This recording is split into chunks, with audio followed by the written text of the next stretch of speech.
اگر تم لوگوں کو یہ بات سمجھ میں نہیں آتی کہ جن کو آپ نے ووٹ دیا تھا وہ اسمبلی میں جا کے تمہاری قوم کے لیے کیا کر سکتے ہیں، جنہوں نے اپنے محسن کے ساتھ وفا نہیں نبھائی. یہ وہی شخص تھا نا جس کے لیے ٹی وی پہ بیٹھ کے کہتے تھے میرے قائد کے لیے اگر کچھ کہا تو میں یہ کر دوں گا، اور آج اسی شخص کے قائد کو کہتے تھے کہ یہ گینڈے جیسا منہ، اس کے اندر ڈسٹ بن بناؤ تو کراچی کا پورا کوڑا چلا جائے. کون تھا یہ؟ کہاں گئی وفاداریاں؟ آفاق نے کبھی الطاف حسین کی شخصیت کے اوپر بات نہیں کی، لیکن یہ کہا نظریاتی اختلاف وہ ہے، اس لیے کہ ثابت کیا وقت نے کہ آفاق نے جو اختلاف کیا تھا درست تھا. اگر مہاجر قوم کو، مہاجر لفظ کو ختم نہ کیا جاتا، مہاجر قوم کے ساتھ یہ کھلواڑ نہیں کیا جاتا تو آج مہاجر قوم اس مایوسی کا شکار نہیں ہوتی. لیکن آپ سب کو اس بات کا یقین ہونا چاہیے کہ آپ جس قوم سے تعلق رکھتے ہیں پریشانی ضرور ہے،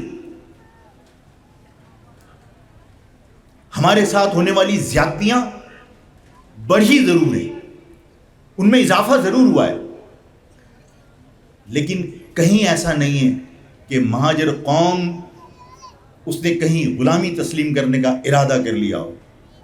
یہ متفقہ فیصلہ ہے کہ مہاجر قوم کبھی کسی کی غلام نہیں رہی. مہاجر قوم کی اگر ہسٹری میں بیان کرتا ہوں لوگوں کو، میں اگر مہاجر قوم کی ہسٹری لوگوں کو بیان کرتا ہوں تو میں پوچھتا ہوں کہ مہاجر قوم کہتے کسے ہو؟ مہاجر قوم کہتے کسے ہو؟ میں تمہیں امید دلانے کے لیے، تمہیں یہ یقین دلانے کے لیے کہ تم جن بزرگوں کی اولاد ہو وہ کبھی غلام نہیں رہے. اپنے ذہن سے یہ بات نکال دو کہ تمہیں کوئی غلام بنا سکتا ہے. مایوسی تو اپنے اندر سے ختم کرو. یہ ضرور ہے کہ آج آپ ذہنی طور پر تقسیم ہیں، فیصلہ نہیں کر پا رہے. یعنی بعض لوگ تقسیم ہے کہ پیر صاحب آئیں گے، میں کہتا ہوں اگر آ جاتے ہیں تو بھائی ٹھیک ہے، تمہارا استقبال ہم بھی مہاجر سیاست پہ استقبال کر لیں گے، لیکن اگر وہ نہیں آتا ہے تو زندگی کیا اسی طرح گزار دو گے؟ کیا اپنی قوم کے لیے جدوجہد ترک کر دینا عقل مندی ہے؟ کیا لوگوں کو ایک جگہ جمع کرنے کی بجائے انتظار کرنا عقل مندی ہے؟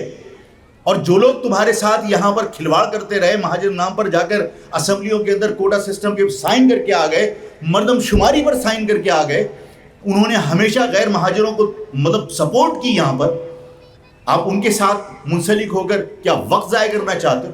یہ فیصلے کرنے جس دن آپ نے صحیح فیصلہ کر لیا، اس قوم کو مشکل سے نکالنا مسئلہ نہیں ہے. ہم اس قوم سے تعلق رکھتے ہیں جس کے لیے لوگ کہا کرتے تھے کہ یہ وہ لوگ ہیں جو پہاڑوں کے سینے رونتے ہوئے چلا کرتے ہیں، یہ وہ لوگ ہیں جو ہواؤں کے رخ اپنی مرضی سے اپنے حق میں تبدیل کرتے ہیں. یہ آندھی طوفان سے ڈرتے نہیں ہیں بلکہ آندھی طوفان کے رخ تبدیل کرتے ہیں. ہم ان لوگوں میں سے. ہماری قوم کس میں سے؟ ہمارے ہاں اگر کوئی فاروقی ہے تو حضرت عمر فاروق رضی اللہ تعالیٰ عنہ سے نسبت کرتا ہے. تمہارے یہاں بینر لگا ہوا ہے نا. اگر کوئی صدیقی ہے تو حضرت ابوبکر صدیق رضی اللہ تعالیٰ عنہ سے نسبت کرتا ہے نا. اگر کوئی عثمانی ہے تو حضرت عثمان غنی رضی اللہ تعالیٰ عنہ سے نسبت کرتا ہے نا. اگر کوئی سید ہے تو حضرت علی کرم اللہ وجہہ سے نسبت کرتا ہے نا. اگر ان میں سے کوئی غلام ہے تو مجھے بتاؤ. اور اگر ان کے بعد اگر کوئی بچتا ہے، راجپوت بچتے ہیں، رانگڑ بچتے ہیں، قائم خانی بچتے ہیں، خانزادہ بچتے ہیں، ان میں سے کون کبھی غلام رہا ہے؟ یہ سارے کے سارے مارشل رہے، سب کے سب لڑنے والے لوگ ہیں. کوئی تمہارے یہاں سے غلام پیدا نہیں ہوا. میں باقی لوگوں کی ہسٹری اگر بیان کرنا شروع کروں گا تو لوگ کہیں گے تضحیق کر رہا ہے، لیکن ہسٹری آپ جا کے گھر پہ معلوم کر لیجئے گا، اپنے بزرگوں سے معلوم کر لیجئے گا کہ اس ملک کے اندر غلامانہ ذہنیت کا یہ عالم تھا کہ پورے پاکستان کے لیے جو تحریک چلی اور مسلم لیگ نے مسلمانوں کو الیکشن کے اندر ووٹ مانگے پاکستان کے نام پر، کہاں سے ملے تھے؟ علی گڑھ سے، یو پی سے، دہلی سے، آگرہ سے، حیدرآباد، دکن سے، آسام سے، بنگلہ دیش سے.